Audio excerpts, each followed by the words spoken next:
Hello and welcome. In the last video, we studied about which books are the best to study the materia medica.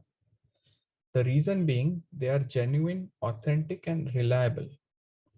Now, the next question that comes up is while we read the drug, which has so many symptoms, which symptoms are worth remembering? What is the mistake that I did while studying materia medica during my initial years? I came across a book where they spoke about what is the difference between a struggling student and successful students.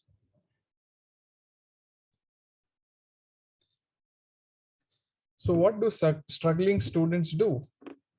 Rather than aiming for learning, they are preoccupied with trying to absorb all the information because the information never gets processed into long-term memory, but simply gets dumped into short-term memory. Their brains get overwhelmed and subconsciously filter out much of the information, including the most important things. This is precisely our mistake, that we aim to remember all the symptoms of the drug and hence we miss out on the essence of it. So what do the successful students do?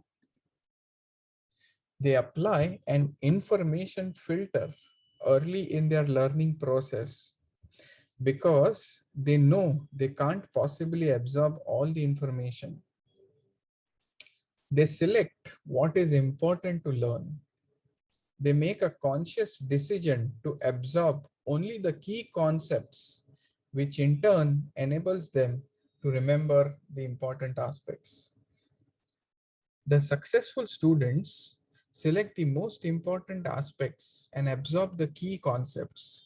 Similarly, from the enormous data of symptoms we have, we should focus on the core symptoms of each drug. And so in this video, I'm going to share how to identify these core symptoms of the drug. The first tip that we are going to discuss today is to underline the symptoms where the author gives an extra emphasis while describing a symptom. What do I mean by this? Let us study the drug Calcarea carb from N.M. Chaudhary. It says it is the first remedy to think in scrofula.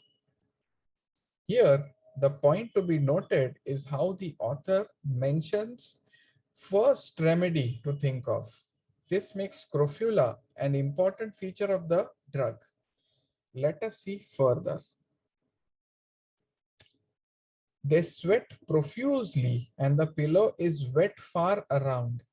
Now, what makes this sweating an important symptom is it wets the pillow around. The word far around is what makes the symptom intense. It means that the sweating is so much that the entire pillow is wet.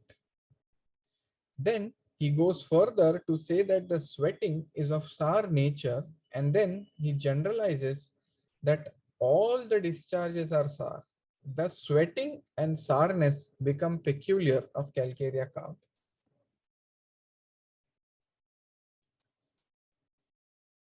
See how it is written. The symptom worth remembering. How clearly he mentions that this symptom has to be remembered. And it says it topples many others, meaning it tips about the other remedies. The coldness of single parts, and he goes further to say that it always calls for Calcarea carb to the mind.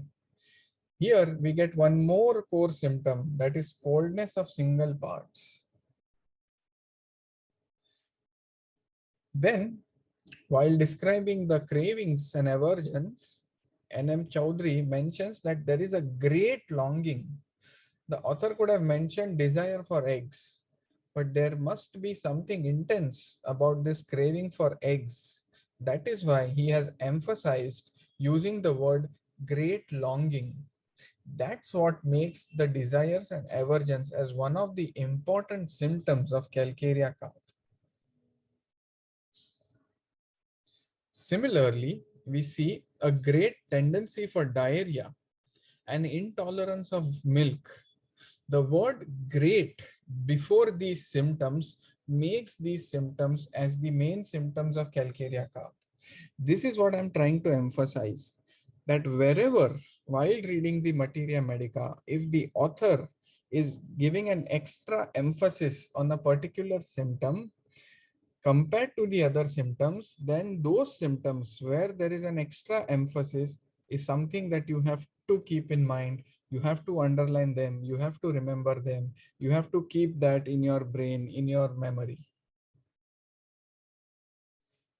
Lastly, it says, it is almost like a panacea. Now, panacea means universal. We don't have specifics in homeopathy, but such is its ability to cure the disorders arising out of excessive or deficient secretion of milk. The word panacea makes us mark this symptom as an important symptom of calcarea carp. So we must mark such symptoms where the author gives extra emphasis on those symptoms. And by that, we will be able to identify the central aspects of the drug. By studying in this manner, we will be able to understand and remember our literature better, and it will only get better with time and reading it again and again. In the next video, I will share the third tip of how to mark the symptoms from our Materia Medica, or rather which symptoms can be marked. The study of Materia Medica will become exciting, especially if you are seeing patients, and get more benefit by reading it in this manner, as it will help in practical application. By this, our dependency on external factors will reduce, thus making us more independent or autonomous in our study of homeopathic materia medica. Thank you for your time and attention. Bye bye for now. Stay home, stay safe.